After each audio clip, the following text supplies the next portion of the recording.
Stalin. They backed Adolf Hitler.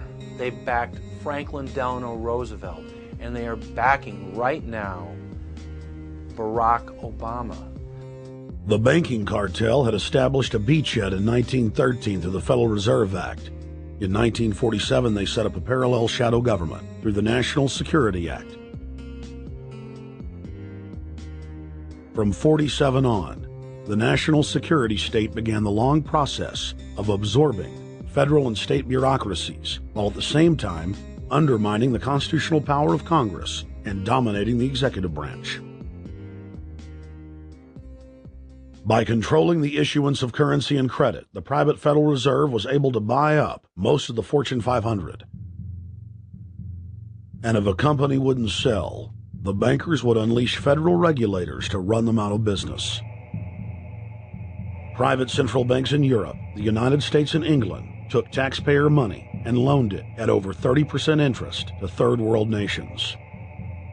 The bankers would then bribe the leaders of those countries not to pay back the loans. Their third world puppets would sign agreements stating that when the country defaulted, the banks would be given all the natural resources and infrastructure of the once sovereign lands. But worst of all, the countries would pledge future taxes paid by the people in perpetuity as profit to the private banks. By the year 2000, there were few nations that had not fallen to the designs of the money power. The globalists were now ready to start their final phase of world government takeover, the destruction of the Western nations' economies. To carry out their final takeover, they first removed banking regulations like the Glass-Steagall Act in the late 1990s.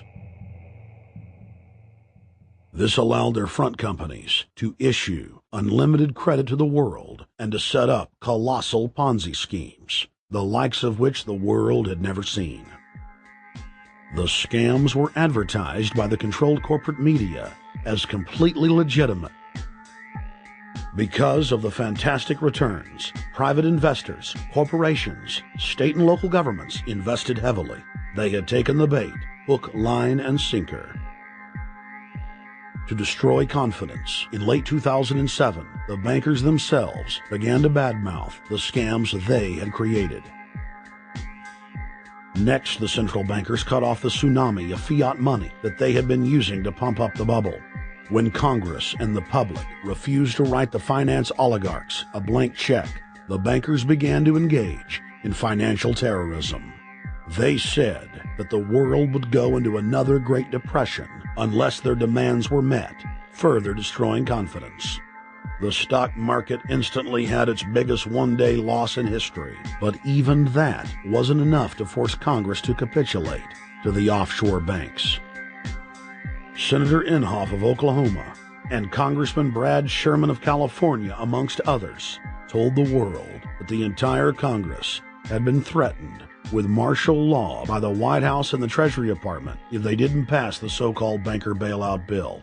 The only way they can pass this bill is by creating and sustaining a panic atmosphere. That atmosphere is not justified. Many of us were told in private conversations that if we voted against this bill on Monday, that the sky would fall, the market would drop 2,000 or 3,000 points the first day, another couple thousand the second day, and a few members were even told that there would be martial law in America if we voted no. That's what I call fear-mongering. Unjustified. The final version of the bill was kept secret from the Congress until minutes before the vote on October 3, 2008.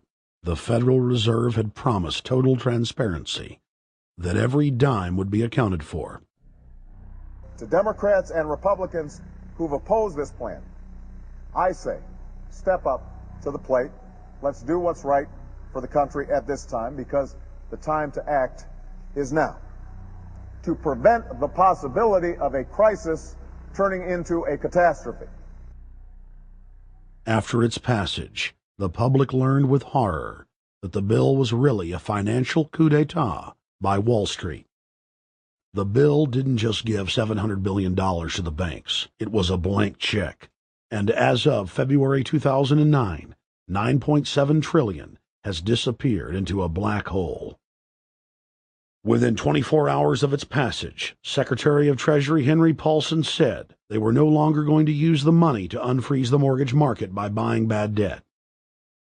We went to Congress. Illiquid assets look like the way to go. As the situation worsened, the facts change. I will never apologize for changing an approach or strategy when the facts change. Paulson has, in the meantime, admitted that the subprime mortgage crisis is not the cause, really, of the breakdown of the entire world banking system and the bankruptcy of most of the banks in London and in Wall Street. He said, oh, we're going to buy up toxic assets, but we're not going to worry about subprime mortgages. What he's talking about is derivatives. Derivatives are the center of the crisis. He went on to say that where the money was going was a secret. I believe that banking institutions are more dangerous to our liberties than standing armies. If the American people ever allow private banks to control the issuance of their currency, first by inflation, then by deflation, the banks and corporations that will grow up around the banks will deprive the people of all property until their children wake up homeless on the continent their fathers conquered.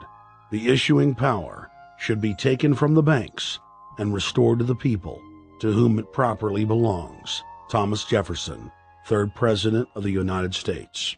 Secretary Paulson came in with the Vice President and Fed Chairman Bernanke and made all these assurances that there was absolutely a critical, immediate need to get rid of the corrosive derivative products, all the different names for this, ubiquitous, sub-S retraded credit default swap, blah, blah, blah, blah. Okay? But they talked about them as though they knew what the hell they were.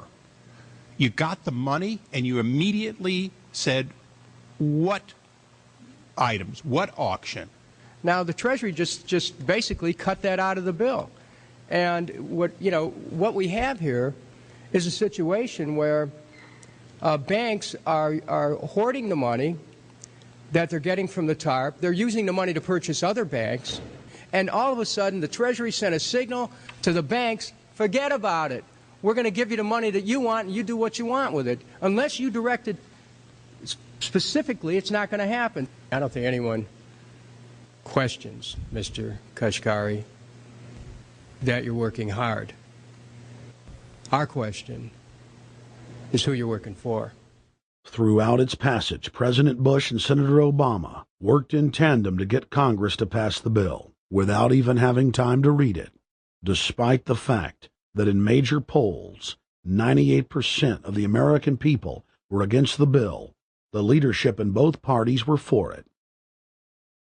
And I really want to commend Barack Obama, because as we were involved in the this and that and different provisions of the bill to persuade people, he really gave them confidence that this was the right decision for the American people, even though it wasn't, in our view, a great bill for them to vote on. I want to take a particular moment to also thank an individual who's not here, and that is Barack Obama, who made numerous calls not only to all of us, but to members of our caucus, and helped us gather the votes on the Democratic side to pass this legislation.